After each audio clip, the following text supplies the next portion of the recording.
सब लोग अच्छे होंगे उम्मीद करते हैं और आप लोग अपनी तैयारी भी बहुत अच्छे से कर रहे होंगे। जैसा कि हमने आप लोगों से वादा किया है कि आपकी पॉकेट जीके जो बुक है वो आप लोगों को लेना नहीं है, उस बुक का संपूर्ण सॉल्यूशन हम आपको अपने इस चैनल के माध्यम से प्रोवाइड कराएंगे। तो आज हमारी जो है, इससे पहले हमने कई सारी क्लासें आपको प्रोवाइड करा दी है, लेकिन आज आपका जो टॉपिक नया स्टार्ट होने वाला है वो आपका है मध्यकालीन भारत, और इसको हम लोग अंग्रेजी में बोलते हैं मिडिवल इंडिया। ठीक है, तो इसके बारे में एक बात आपको बताना चाहेंगे क्लास को स्टार्ट करने से। आप चाहे जिस भी लेवल की एग्ज़ाम की तैयारी कर रहे हो, या कठिन से कठिन, या यूपीएससी, एसएससी या बीपीएससी टीआरई 4.0, ये सारे एग्ज़ामों के लिए क्लास बहुत ही महत्वपूर्ण होने वाली है, क्योंकि ये एक ऐसी बुक है, इसमें ऐसा कोई भी पॉइंट या कोई भी महत्वपूर्ण बिंदु नहीं छोड़ा गया है जो इस बुक में कवर ना किया गया हो, और जहाँ पर इम्पोर्टेंट पॉइंट होंगे हम उनको भी आप लोगों के साथ डिस्कस करते हुए चलेंगे। तो चलिए बिना किसी देरी के हम लोग क्लास की स्टार्ट करते हैं। और आप लोगों से एक रिक्वेस्ट है कि अगर आपको लास्ट तक देखने पर हमारी क्लास पसंद आए तो ज़रूर आप लोग हमारे इस वीडियो को ज़्यादा से ज़्यादा लोगों में शेयर ज़रूर कर देना। ठीक है, आइए देखते हैं। सबसे पहले आज हम जो आपका मध्यकालीन भारत है, इसमें हम लोग पढ़ेंगे कि इस्लाम का उदय आपका कैसे हुआ, और अरब के आक्रमण के विषय में जितनी भी जानकारी वो सारी हम लोग कवर करेंगे। ये आपका जो है 22 अप्रैल 570 ईसा पूर्व से 8 जून 632 ईसा पूर्व इसका आपका टाइम पीरियड है, और ये कुल जो है आपके 62 वर्ष तक चला। ठीक है, तो सबसे पहला पॉइंट हम लोग देखते हैं। सबसे पहला कहता है कुरान के धार्मिक कानून को जवाबित कहा गया। अगर आपसे पूछा जाए एग्जाम में कि कुरान के धार्मिक कानून को क्या कहा गया, तो आप लोग उसका जवाब देंगे जवाबित। ठीक है, सेकंड पॉइंट देखते हैं। कहता है मदीना के कुरैश तथा मुस्लिमों के बीच अगर आपसे पूछा जाए एग्जाम में कितने युद्ध हुए थे, तो आप लोग उसका जवाब देंगे 3।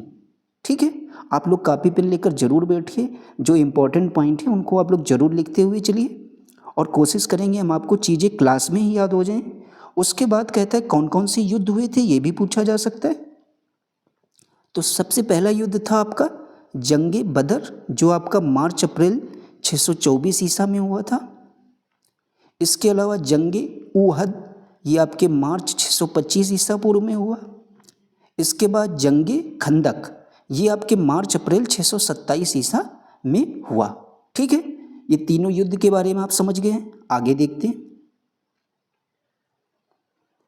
आगे कहता है कि इस्लामी कानून बादशाह को राजनीतिक संस्था स्वीकार नहीं करता, इसलिए उत्तराधिकार के नियम को भी नहीं मानता। ठीक है, आगे कहता है मोहम्मद बिन कासिम से पहले अरबों के 2 असफल आक्रमण भारत पर हुए। ठीक है, अगर पूछा जाए मोहम्मद बिन कासिम से पहले अरबों पर कितने आक्रमण हुए पेपर में, तो आप लोग याद रखेंगे कितने हुए, 2। वो भी सफल हुए या असफल, तो आप लोग जवाब देंगे असफल। ठीक है, तो पहला आपका कब हुआ, 711 ईसा में जो है उबैदुल्ला के नेतृत्व में हुआ। किसके नेतृत्व में हुआ, उबैदुल्ला। इसके बाद आगे दूसरा कब आपका हुआ, 700, ये भी 11 ईसा में हुआ, लेकिन ये किसके नेतृत्व में हुआ, ये आपके बुदेल के नेतृत्व में हुआ। ठीक है, तो दोनों आप जो है इनके नेतृत्व करते हैं, इनके नाम आप लोग जरूर 1-2 बार लिख लेना कॉपी में ताकि याद रहे। फिर आगे वाला पॉइंट कहता है कासिम ने क्या किया, 712 ईसा में जो है मकरान के रास्ते, किसके रास्ते, मकरान के रास्ते स्थल मार्ग से भारत पर क्या किया, हमला किया था। किसने, कासिम ने। आपके किस सन में, 712 ईसा में। ठीक है, फिर कहता है कासिम ने जिन स्थानों पर आक्रमण किया था उन स्थानों के नाम आपके एग्जाम में पूछे जा सकते हैं। तो सबसे पहला आता है देवल, फिर है नेउन, फिर है सेहवान, फिर है सीसम, फिर है रावर, फिर है ब्राह्मणाबाद, उसके बाद है आलोर, फिर है आपका मुल्तान। इन स्थानों पर आपके कासिम ने क्या किया था, आक्रमण किया था। किस ईसा में, तो आपके 712 ईसा में। ठीक है, ये डेट आप लोग जरूर याद रखना। आगे वाले पॉइंट हम लोग देखते हैं। आगे पॉइंट कहता है कि राजा दाहिर की मृत्यु आपके रावर की लड़ाई में हुई थी। अगर आपसे पूछा जाए एग्जाम में राजा दाहिर की मृत्यु कब हुई थी, किस लड़ाई में, तो आप लोग बोलेंगे जो आपकी रावर एक स्थान है उस लड़ाई में आपके राजा दाहिर की क्या हो गई थी, मृत्यु हो गई थी।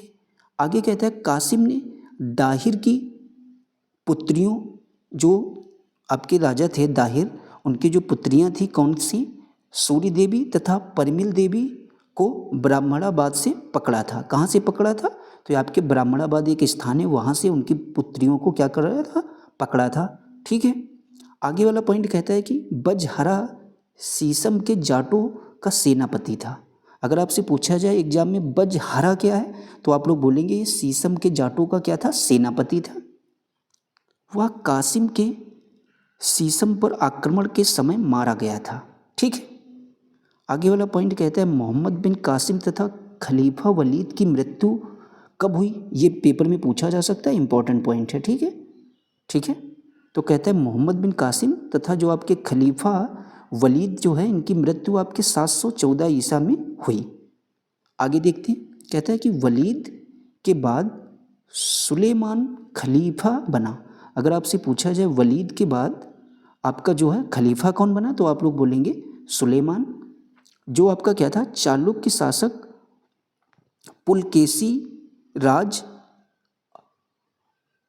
अवनी जनाश्रय को अरबों को पराजित करने के कारण नौसारी अभिलेख में दक्षिण पथ के ठोस स्तंभ की उपाधि भी दी गई। ठीक है, ये उपाधि भी आप लोग याद रखना, कौन सी उपाधि दी गई थी, तो याद रखना दक्षिण पथ के ठोस स्तंभ की उपाधि किसको दी गई थी, जो आपका चालुक्य शासक कौन था, पुलकेशी राज।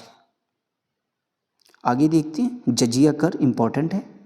अगर आपसे पूछा जाए कि जजिया कर लगाने वाला पहला शासक कौन था, मोस्ट इंपॉर्टेंट क्वेश्चन है, कई बार आपके पेपर में पूछा गया है। ठीक है, तो अगर आपसे पूछा गया है कि जजिया कर लगाने वाला पहला शासक कौन था, तो उसका नाम आप लोग जरूर याद रखना।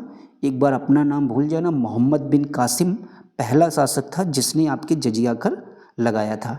ठीक है, आगे देखते हैं क्या कहते हैं, भारत पर अरबों का प्रथम आक्रमण 636 ईसा खलीफा उमर के समय थाड़े पर हुआ था।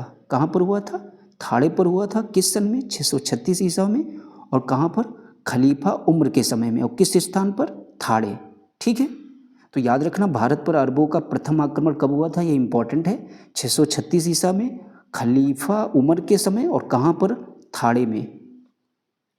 आगे देखते हैं, कहता है पश्चिम से भारत में प्रवेश करने के कितने मार्ग हैं, अगर आपसे पूछा जाए तो आप लोग जवाब देंगे 4।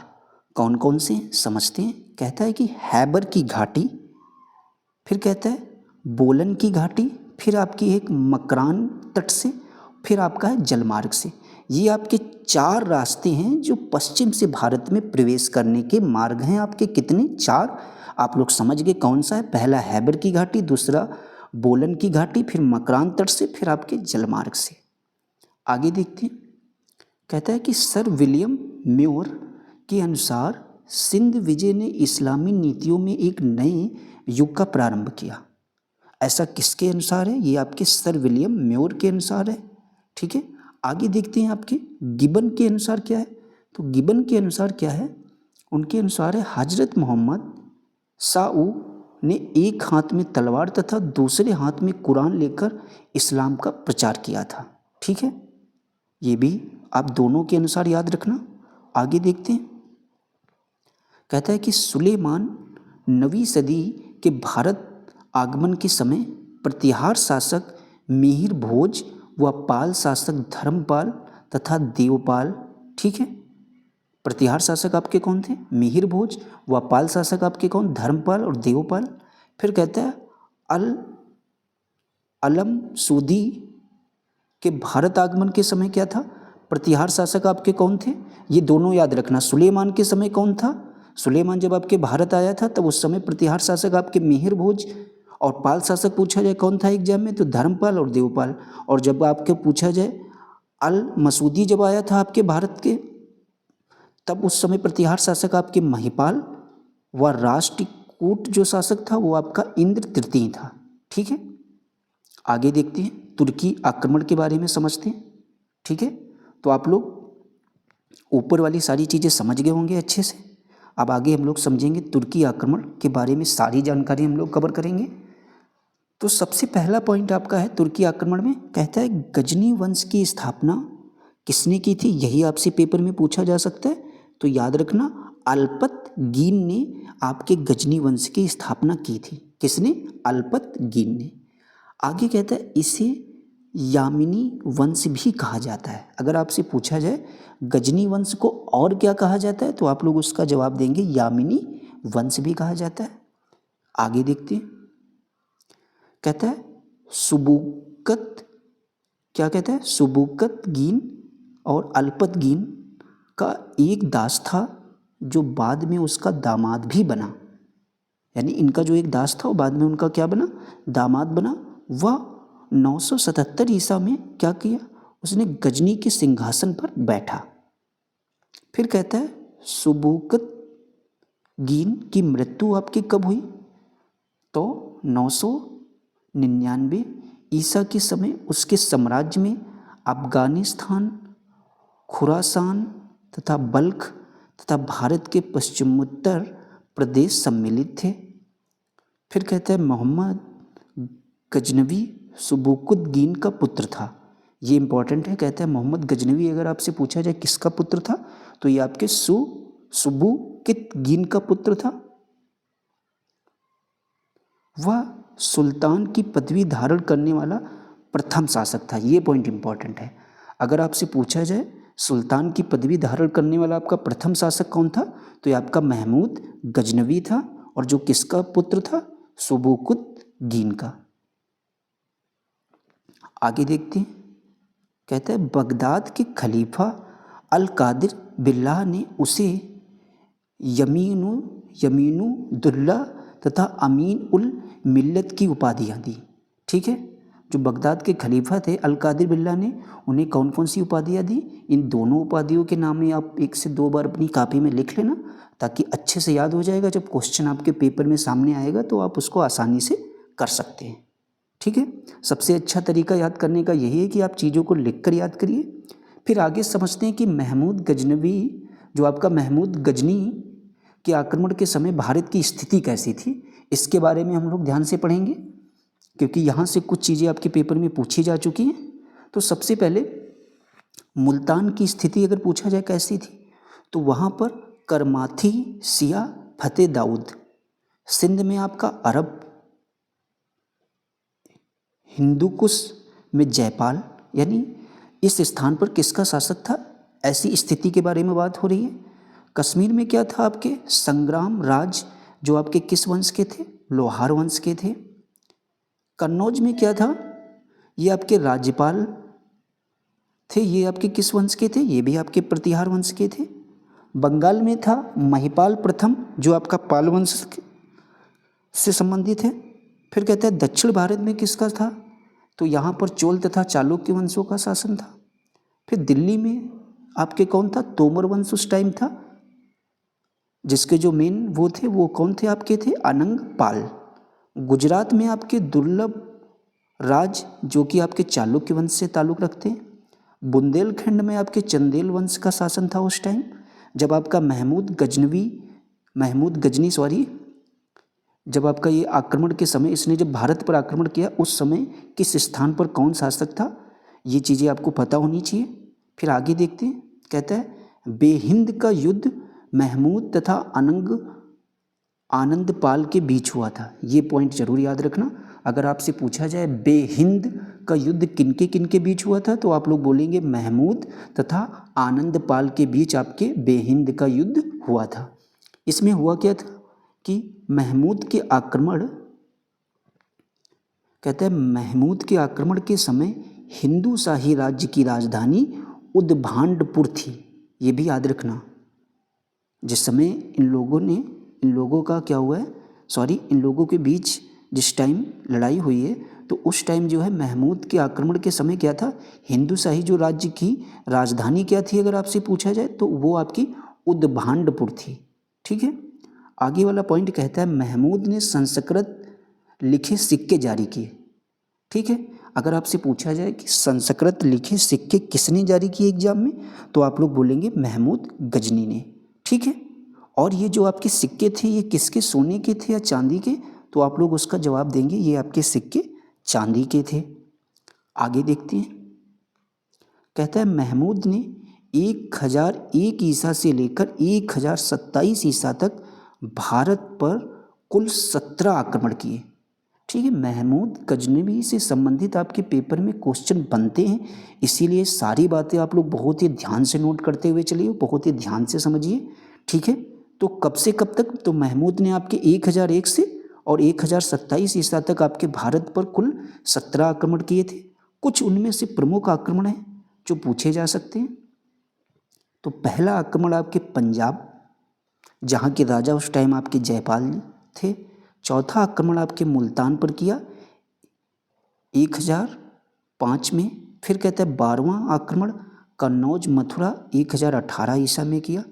14वां आक्रमण आपके ग्वालियर और कलिंजर पर किया था 1021 ईसा में।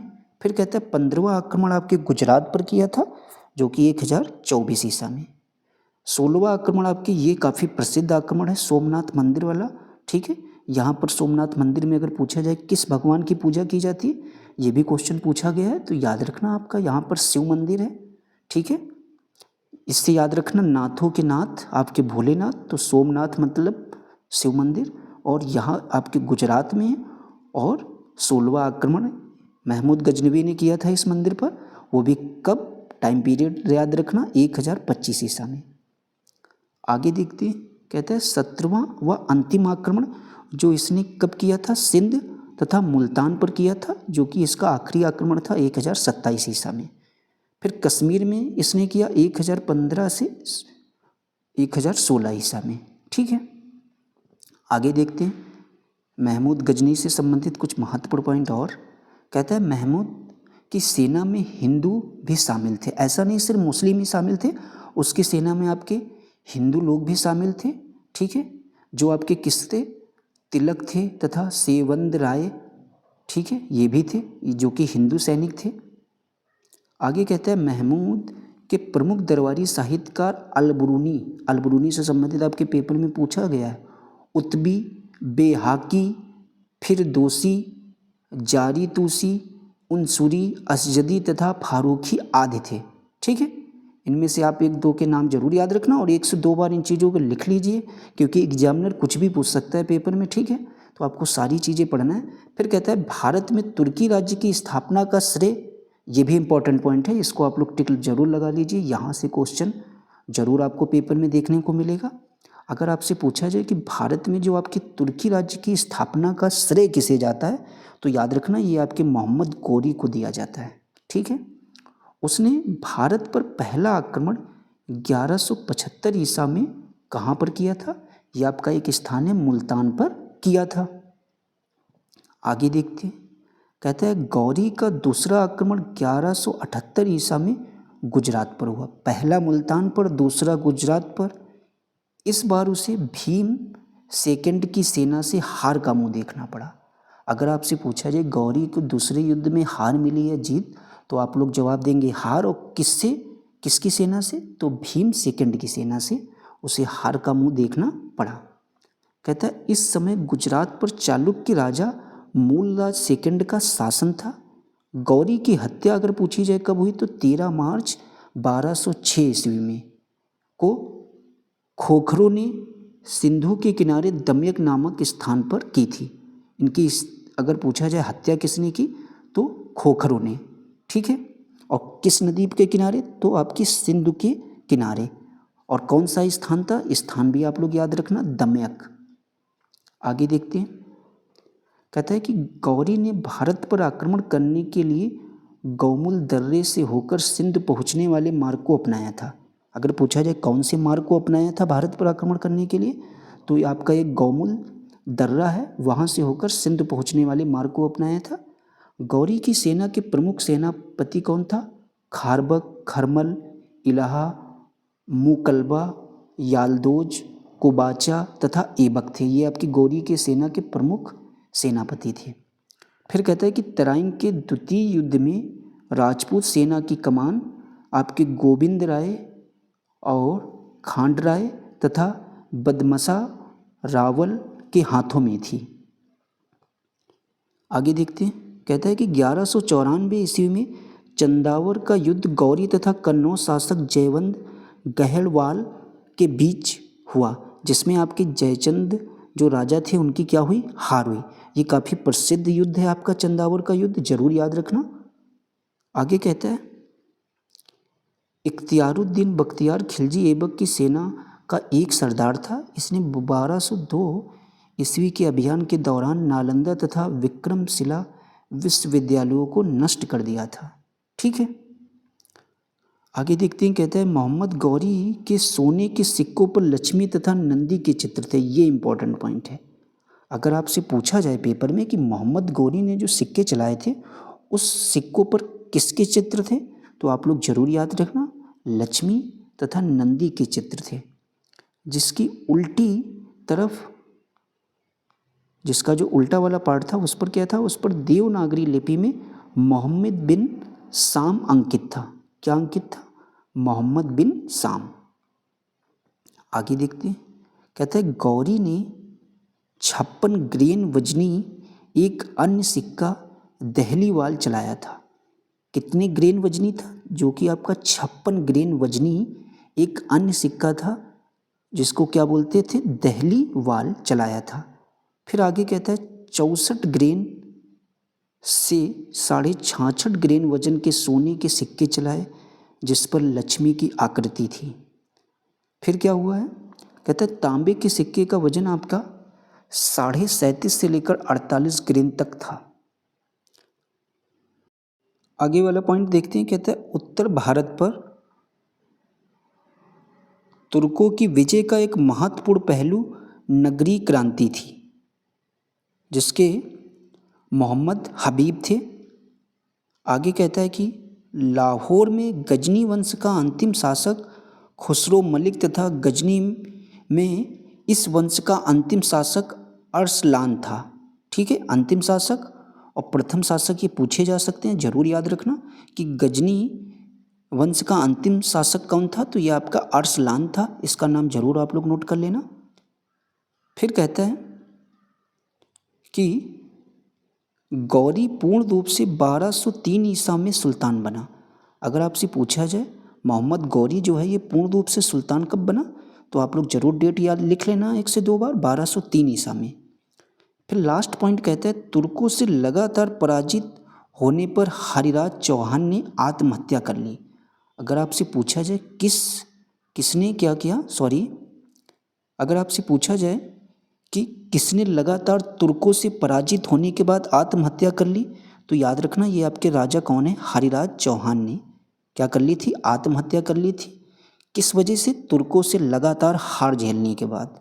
ठीक है, तो ये सारे पॉइंट आपके एग्जाम के दृष्टिकोण से इंपॉर्टेंट है। अब आपका काम क्या है कि इस टॉपिक से संबंधित आपके जितने भी क्वेश्चन जिस भी बुक में हैं उनको जब आप हल करेंगे तो इस बात की गारंटी ले सकते हैं कि आपका कोई भी क्वेश्चन गलत नहीं होगा। ठीक है, अब इसके बाद में नेक्स्ट क्लास में हम दिल्ली सल्तनत से संबंधित सारी चीज़ें कवर करेंगे। आज की इस क्लास में हम लोग इतना ही रखेंगे। ठीक है, तो प्लीज़ आप लोगों से एक ही हाथ जोड़कर रिक्वेस्ट है हमारी कि ज़रूर आप लोग इस वीडियो को ज़्यादा से ज़्यादा लोगों में शेयर ज़रूर कर देना, ताकि हमको भी लगे कि हमारी मेहनत कुछ सफल हुई। प्लीज़, और आप लोग अपने इस चैनल को बिना सब्सक्राइब किए बिल्कुल भी ना जाना। ठीक है, और हमारे इस वीडियो को देखने के लिए आप लोगों का बहुत बहुत धन्यवाद। और जिन लोगों ने हमारी पहले की क्लास पॉकेट जीके की ना देखी हो तो आप इस चैनल के पर जाएंगे तो वहाँ पर आपको सारी क्लासें मिल जाएंगी। ठीक है, तो आप उनको ज़रूर देखिए, वहाँ से आपको बहुत सारे क्वेश्चन आपके आने वाले पेपर में मिलेंगे, चाहे आप रेलवे ग्रुप डी का एग्ज़ाम देने वाले हो या बीपीएससी टीआरई 4.0 का, चाहे आप जिस भी एग्ज़ाम की तैयारी कर रहे हो, ये सभी एग्ज़ाम के लिए बुक आपकी इम्पॉर्टेंट है। ठीक है।